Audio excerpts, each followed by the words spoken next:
आज हमने मैगी बनाई है और हम सब मैगी खा रहे हैं। और मेरी मम्मी सभी की प्लेट में मैगी डाल रही है क्योंकि हम सब मिलकर मैगी खाएंगे। तो हम सभी ने मैगी खानी थी, इसलिए 5 पैकेट जो मैगी के थे वो बनाए थे और सभी के लिए मम्मी ने, आप देख सकते हैं, मैगी डाल दी है। और मुझे मिलेगी ये वाली कटोरी। तो चलिए मैगी खाते हैं। तो ये मैगी जो है वो मैंने खुद ही बनाई थी, मुझे काफ़ी टेस्टी है। मैं बहुत अच्छी मैगी बनाता हूँ। तो जब भी हमारे घर में किसी ने मैगी खानी होती है तो मुझे ही कहते हैं मैगी बनाने के लिए। मैं बहुत ही टेस्टी मैगी बनाता हूँ और मुझे बहुत मज़ा आता है मैगी खाने का। तो अभी रात होने वाली है, तो मैं बताऊंगा आपको कुछ यादें। मैंने जहाँ तक बताया था कि मैंने यूट्यूब और इंस्टाग्राम पे अपने गाने अपलोड किए थे। एक दिन मैं अपना गाना अपलोड कर रहा था कि मेरे इंस्टाग्राम पे मुझे मैसेज आता है, और मैसेज किसका आता है? कौशल पंजाबी का। जो कौशल पंजाबी को नहीं जानते उनको बता दूं कि वो एक एक्टर है, काफ़ी फिल्मों में आ चुका है। और एक गाना है जो कि पुराना गाना है, कह दूं तुम्हें जा चुप रहूं, दिल में मेरे आज क्या है।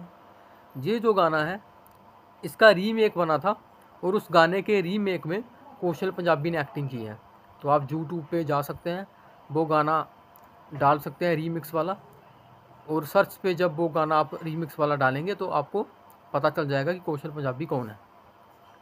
तो कौशल पंजाबी का मुझे मैसेज आता है। उन्होंने मुझे मैसेज किया, हेलो, मेरा नाम कौशल पंजाबी है, मैं एक बॉलीवुड एक्टर हूँ और डायरेक्टर हूँ, और तुम चाहो तो तुम्हारी फ़िल्म मैं प्रोड्यूस भी कर सकता हूँ। तो मैं एक प्रोड्यूसर भी हूँ। उन्होंने जब मुझे मैसेज किया तब मैं सिर्फ गाने गाता था, बनाता था और अपने गाने अपलोड करता था। मैंने उनको कहा, सर मैं सिर्फ गाने बनाता हूँ और मेरे पास गाने हैं, अगर आपको गाने चाहिए तो मैं आपको गाने सेंड कर सकता हूँ। उन्होंने कहा नहीं, गाने नहीं, वो जो 4 दोस्तों वाली फ़िल्म है जो गोलमाल वाली है, गोलमाल की तरह है, वो वाली भेजो मुझे, हम मिलकर बनाएंगे वो फ़िल्म। तो मैंने बोला, सर मैंने तो अभी तक कोई भी फ़िल्म नहीं लिखी है।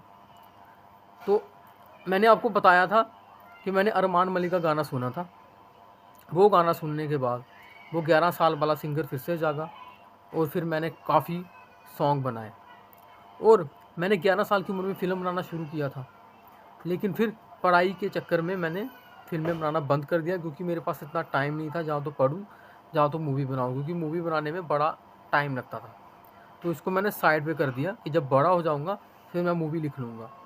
अब मैंने गाने लिखना तो शुरू कर दिया था, लेकिन मूवी लिखना शुरू नहीं किया था। लेकिन जब मुझे मैसेज आता है कौशल पंजाबी का और वो कहता है कि तुमने एक कहानी लिखी हुई है, मुझे सेंड करो, और मैंने उस वक्त कहानी लिखी नहीं हुई थी। तो मैंने बोला, सर मैंने कहानी नहीं लिखी है, लेकिन मैं राइटर हूँ, मैं कहानी लिख सकता हूँ। उन्होंने बोला कि अगर तू लिख सकता है तो इस साल लिख और मेरे को भेज देना, इसी साल लिख के भेजना। मैंने बोला, सर मैं कोशिश करूँगा कि मैं इसी साल वो स्टोरी कंप्लीट कर लूँ, और अगर मैंने कंप्लीट कर दी तो मैं आपको भेज दूँगा। बोल रहे थे कि ज़्यादा टाइम मत लगाना, मेरे पास यही साल है बस।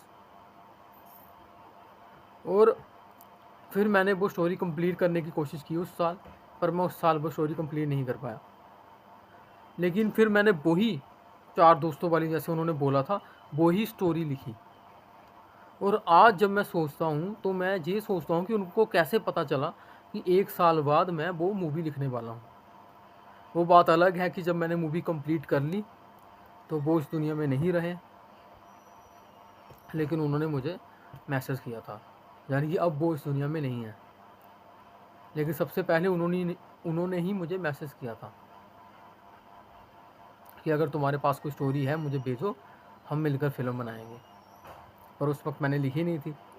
फिर मैंने लिखी और मुझे 1 साल लग गया पूरी बनाने में। लेकिन जब मैं कंप्लीट कर दी मैंने, तो मैं उनको मैसेज करने ही वाला था कि मेरे यूट्यूब पे शॉर्ट पे आया कि उनकी डेथ हो चुकी है। तो ये था, उन्होंने मुझे बोला, और फिर मुझे याद आया कि मैं एक राइटर भी हूँ और मैं कहानी लिख सकता हूँ। तो मैंने कहानी लिखना शुरू किया। काश वो ज़िंदा होते तो हो सकता है कि मैं अगर उनको स्टोरी भेजता, वो सेलेक्ट कर लेते और उस पर फ़िल्म भी बनाते। लेकिन फिर उसके बाद, क्योंकि उन्होंने पहले ही बोला था कि मेरे पास यही साल है, उनको पहले ही कैसे पता चल गया मैं नहीं जानता। उन्होंने कहा मेरे पास यही साल है, अगर इसी साल के अंदर अंदर तुम फ़िल्म बना लेते हो तो मैं बना लूँगा, जल्दी फ़िल्म बना के रिलीज़ भी कर दूँगा मैं, लेकिन अगले साल मेरे पास टाइम नहीं है। मैंने तब सोचा कि उनका शायद बिजी शेड्यूल होगा, पर मुझे ये पता नहीं था कि उनको पहले ही पता चल चुका था कि वो मरने वाले हैं। इसलिए उन्होंने बोला था कि यही साल है, इस साल अगर तू फ़िल्म बना सकता है तो मेरे पास लेके आ, हम दोनों मिलके बनाएंगे, नहीं तो अगले साल मेरे पास टाइम नहीं है।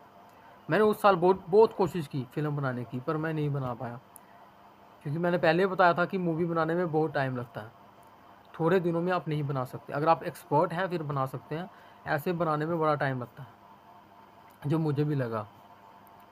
और फिर उनकी डेथ हो गई थी। ये कुछ यादें थी जो आपको बताना ज़रूरी थी।